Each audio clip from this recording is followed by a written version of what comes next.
السلام علیکم دوستوں، روزانہ واقعات سننے کے لیے اس چینل کو سبسکرائب کریں اور زیادہ سے زیادہ شیئر کریں۔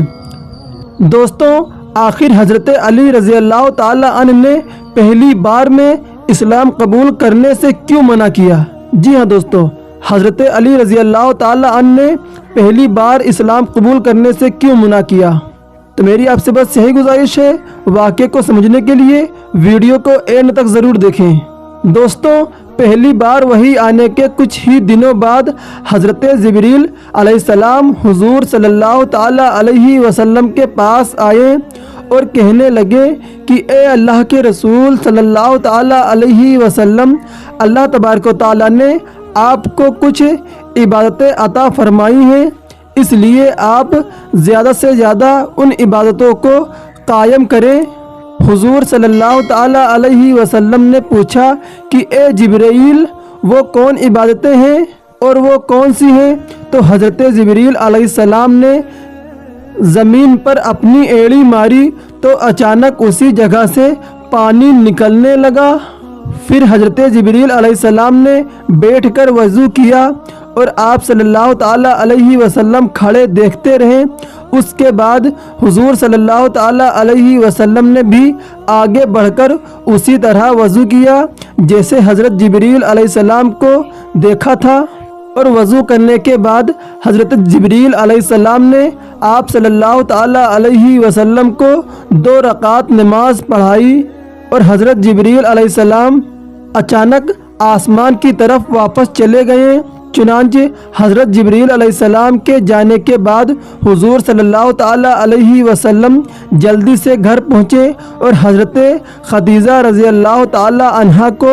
بالکل اسی طرح نماز پڑھائی جیسے حضرت جبریل علیہ السلام نے آپ صلی اللہ تعالی علیہ وسلم کو پڑھائی تھی۔ دوستوں، 5 وقت کی فرض نمازوں تو نمازیں معراج کے موقع پر فرض ہوئی تھی، لیکن شروع اسلام میں حضور صلی اللہ تعالی علیہ وسلم کو تحفے کے طور پر 2 رکعت نفل نماز کی دی گئی تھی کہ جسے آپ صلی اللہ تعالی علیہ وسلم صبح کے وقت ادا فرماتے تھے، اور عورتوں میں حضور صلی اللہ تعالی علیہ وسلم پر سب سے پہلے حضرت خدیجہ رضی اللہ تعالی عنہا ایمان لائیں، پھر گھر کی سبھی لڑکیوں نے اسلام قبول کیا۔ اس کے بعد مردوں میں سب سے پہلے حضرت علی رضی اللہ تعالی عنہ نے اسلام قبول کیا۔ حضرت علی رضی اللہ تعالی عنہ کے اسلام قبول کرنے کا واقعہ کچھ اس طرح سے ہے کہ دوستوں، ایک دن حضور صلی اللہ تعالی علیہ وسلم اپنی بیوی حضرت خدیجہ رضی اللہ تعالی عنہا کے ساتھ گھر میں نماز پڑھ رہے تھے کہ تبھی حضرت علی رضی اللہ تعالی عنہ گھر میں آ گئے۔ اس وقت حضرت علی رضی اللہ تعالی عنہ کی عمر صرف 10 سال ہی کی تھی جب حضرت علی نے حضرت خدیجہ رضی اللہ تعالی عنہا کو حضور صلی اللہ تعالی علیہ وسلم کو کچھ عجیب طرح کی عبادتیں کرتے ہوئے دیکھا تو بہت حیرانی سے پوچھنے لگے کہ آپ لوگ یہ کیا کر رہے ہیں؟ چنانچہ نماز سے فارغ ہو کر حضور صلی اللہ تعالی علیہ وسلم نے حضرت علی رضی اللہ تعالی عنہ کو ساری باتیں بتائیں اور کہا کہ اے علی، مجھے اللہ تبارک و تعالی کی طرف سے نبی بنایا گیا ہے اور یہی اصلی دین ہے۔ اسی دین کو لے کر اللہ تبارک و تعالی کی طرف سے نبی آتے رہے، اس لیے میں تمہیں اسلام کی دعوت دیتا ہوں کہ تم صرف ایک اللہ کی عبادت کرو اور لات و عزا جیسے بتوں کو چھوڑ دو، جس بت کے ماننے والے ہو اس بت کو چھوڑ دو۔ اسلام کی دعوت حضرت علی رضی اللہ تعالی عنہ کے لیے بالکل ایک نئی طرح کی چیز تھی، اس لیے فوراً انکار کر دیا اور کہنے لگے کہ جب تک میں اس بارے میں اپنے والد ابو طالب سے نہیں پوچھ لیتا تب تک میں کوئی بھی نیا دین قبول نہیں کروں گا۔ حضرت علی رضی اللہ تعالی عنہ کے ایسے جواب پر حضور صلی اللہ تعالی علیہ وسلم نے فرمایا کہ اے علی، اگر تمہیں اسلام قبول نہیں کرنا ہے تو نہ کرو، لیکن اس بارے میں کسی کو بھی کچھ نہ بتانا، اپنے والد کو بھی نہیں۔ یہ سن کر حضرت علی رضی اللہ تعالی عنہ خاموش ہو گئے۔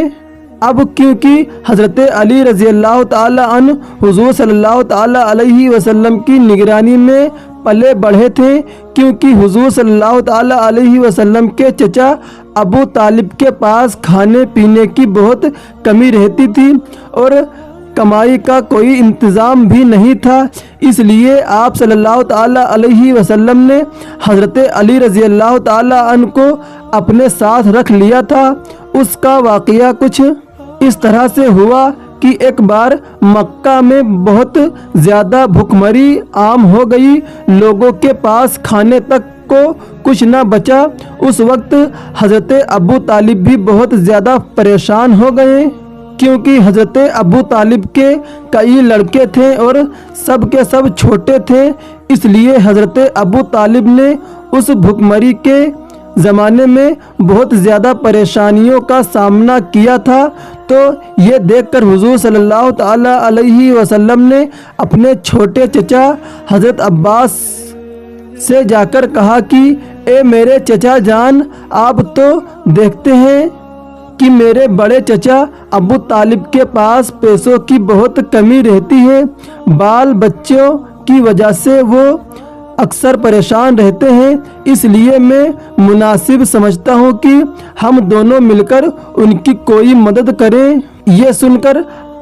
آپ کے چھوٹے چچا بہت زیادہ خوش ہوئے اور کہا کہ ہاں میرے بھتیجے، میں بھی یہی چاہتا ہوں، کیونکہ بھائی کی ایسی پریشانی دیکھ کر میرا بھی دل کھولتا ہے اور میرا بھی دل دکھتا ہے۔ اس کے بعد یہ دونوں حضرات ابو طالب کے پاس پہنچے۔ حضور صلی اللہ تعالی علیہ وسلم نے اپنے چچا حضرت ابو طالب سے کہا کہ اے میرے چچا جان، مجھے اپنے لڑکوں میں سے کسی ایک کی ذمہ داری دے دیں، میں اسے اپنے ساتھ رکھ کر اس کے کھانے پینے کا انتظام کروں گا۔ اب کیونکہ حضرت ابو طالب اپنے گھر کے تنگ حالات سے بہت زیادہ پریشان رہتے تھے، اس لیے فوراً اس بات کے لیے راضی ہو گئے اور کہنے لگے کہ میرے چھوٹے بچے عقیل کو میرے لیے چھوڑ دو، باقی تم جسے چاہو اسے لے جا سکتے ہو۔ تو حضور صلی اللہ تعالی علیہ وسلم نے حضرت علی رضی اللہ تعالی عنہ کو اور آپ صلی اللہ تعالی علیہ وسلم کے چھوٹے چچا نے جعفر کو اپنی کفالت میں لے لیا اور پھر ساری زندگی ان کے لیے ہر ضروری چیز کا انتظام کرتے رہے۔ اب کیونکہ حضرت علی رضی اللہ تعالی عنہ حضور صلی اللہ تعالی علیہ وسلم کی زیر نگرانی پلے بڑھے تھے اور کھانا پینا بھی حضور صلی اللہ تعالی علیہ وسلم ہی کے گھر میں کھاتے تھے، اس لیے حضرت علی رضی اللہ تعالی عنہ نے پہلے تو حضور صلی اللہ تعالی علیہ وسلم سے انکار کر دیا کہ میں یہ نیا دین قبول نہیں کروں گا، لیکن کیونکہ حضرت علی رضی اللہ تعالی عنہ سے اللہ تبارک و تعالیٰ کو اسلام کے لیے بہت سی خدمتیں لینی تھیں، اس لیے اسی رات جب حضرت علی رضی اللہ تعالی عنہ سو گئے تو اللہ تبارک و تعالیٰ کی طرف سے ان کے دل میں اسلام کا نور بھر دیا گیا، اور پھر صبح اٹھتے ہی جلدی سے حضرت علی رضی اللہ تعالی عنہ حضور صلی اللہ تعالی علیہ وسلم کی خدمت میں پہنچے اور کہنے لگے کہ آپ کس چیز کی دعوت دیتے ہیں اور مجھے تفصیل سے بتائیے۔ تو حضور صلی اللہ تعالی علیہ وسلم نے فرمایا کہ اے علی، تم اس بات کی گواہی دو کہ میں اللہ تبارک و تعالیٰ کے سوا کوئی معبود نہیں اور وہی عبادت کے لائق ہے، اور لات و عزیٰ جیسے بتوں کا انکار کرو اور بتوں کی عبادت سے نفرت کرو اور صرف ایک اللہ تبارک و تعالیٰ کی عبادت کرو۔ حضور صلی اللہ تعالی علیہ وسلم کی ایسی پاکیزہ تعلیمات سن کر حضرت علی رضی اللہ تعالی عنہ نے اسی وقت اسلام قبول کر لیا اور تقریباً 1 سال تک اپنے والد حضرت ابو طالب سے اپنے اسلام کو چھپائے رکھا، کیونکہ حضور صلی اللہ تعالی علیہ وسلم نے حضرت علی رضی اللہ تعالی عنہ سے منع کر دیا تھا کہ ابھی اس بارے میں کسی کو بھی کچھ نہ بتانا۔ اسلام کی شروعات کے 3 سالوں تک اللہ تبارک و تعالیٰ نے اپنے رسول حضور صلی اللہ تعالیٰ علیہ وسلم کو حکم دیا تھا کہ آپ ان 3 سالوں تک اپنے اسلام کو مکہ کے سرداروں کے سامنے پیش نہ کریں، بلکہ چھپ چھپا کر اسلام کی دعوت کو جاری رکھیں۔ اس لیے حضور صلی اللہ تعالیٰ علیہ وسلم نے 3 سالوں تک کسی کے سامنے بھی اسلام کا اعلان نہ کیا، صرف خاندان اور قریبی دوستوں کو ہی اسلام کی دعوت دی۔ اور 3 سالوں بعد حضور صلی اللہ تعالیٰ علیہ وسلم کو حکم ہوا کہ اب آپ کھلے عام لوگوں کو اسلام کی دعوت دیں۔ تو سب سے پہلے حضور صلی اللہ تعالیٰ علیہ وسلم نے اپنے سبھی خاندان والوں کو کھانے کی دعوت پر بلایا اور حضرت علی رضی اللہ تعالیٰ عنہ کو حکم دیا کہ اے علی، سبھی مہمانوں کے کھانے پینے کی ذمہ داری میں تمہیں دیتا ہوں، اور اس لیے تم ان کے لیے اچھے سے اچھا انتظام کرنا۔ دوستوں، اس وقت حضرت علی رضی اللہ تعالیٰ عنہ کی عمر صرف 10 سال کی تھی، لیکن آپ نے کھانے کا ایسا انتظام کیا تھا کہ سبھی خاندان والے بہت خوش ہوئے۔ حضرت علی رضی اللہ تعالیٰ عنہ نے کئی بکرے ذبح کیے اور سبھی کا گوشت پکا کر دسترخوان پر سجایا، ساتھ میں سبھی مہمانوں کے لیے ایک ایک پیالے میں دودھ کا بھی انتظام کیا۔ جب خاندان کے سبھی افراد آ گئے تو حضور صلی اللہ تعالیٰ علیہ وسلم کے حکم پر حضرت علی نے سب کو بٹھا کر اور سب کے سامنے کھانا پیش کیا اور بہت اچھے سے سبھی مہمانوں کی خاطرداری کی۔ اس دعوت میں حضور صلی اللہ تعالیٰ علیہ وسلم کے سارے چچا حضرت حمزہ، حضرت عباس، حضرت ابو طالب اور باقی دوسرے حضرات بھی شامل تھے۔ جب سبھی لوگ کھانے سے فارغ ہو گئے تو حضور صلی اللہ تعالیٰ علیہ وسلم نے کھڑے ہو کر اپنی نبوت کا اعلان فرمایا اور کہا کہ اے میرے خاندان والوں، میں اللہ تبارک و تعالیٰ کی طرف سے ایک ایسی چیز لے کر آیا ہوں کہ اگر تم اسے قبول کر لو تو دنیا و آخرت دونوں جہانوں میں کامیاب ہو جاؤ گے۔ اس لیے اس کام میں میرا کون کون ساتھ دے گا؟ حضور صلی اللہ تعالیٰ علیہ وسلم کی یہ بات سن کر ساری مجلس والے ایسا خاموش ہوئے کہ جیسے سبھی کو سانپ سونگھ گیا ہو، کسی نے کوئی جواب نہ دیا۔ جب حضرت علی رضی اللہ تعالیٰ عنہ نے یہ منظر دیکھا کہ آپ صلی اللہ تعالیٰ علیہ وسلم اپنے خاندان والوں کو امید کی نظروں سے دیکھ رہے ہیں اور کوئی بھی آپ صلی اللہ تعالیٰ علیہ وسلم کا جواب نہیں دے رہا ہے، تو حضرت علی رضی اللہ تعالیٰ عنہ کھڑے ہوئے اور کھڑے ہو کر کہنے لگے کہ اے اللہ کے رسول صلی اللہ تعالیٰ علیہ وسلم، اگرچہ میری ٹانگیں پتلی ہیں اور میری آنکھوں میں بیماری ہے اور میں ایک چھوٹا بچہ ہوں، پھر بھی میں آپ کا ہر طرح سے ساتھ دیتا ہوں اور دیتا رہوں گا۔ دوستوں، حضرت علی رضی اللہ تعالیٰ عنہ ابھی چھوٹے ہی تھے، چنانچہ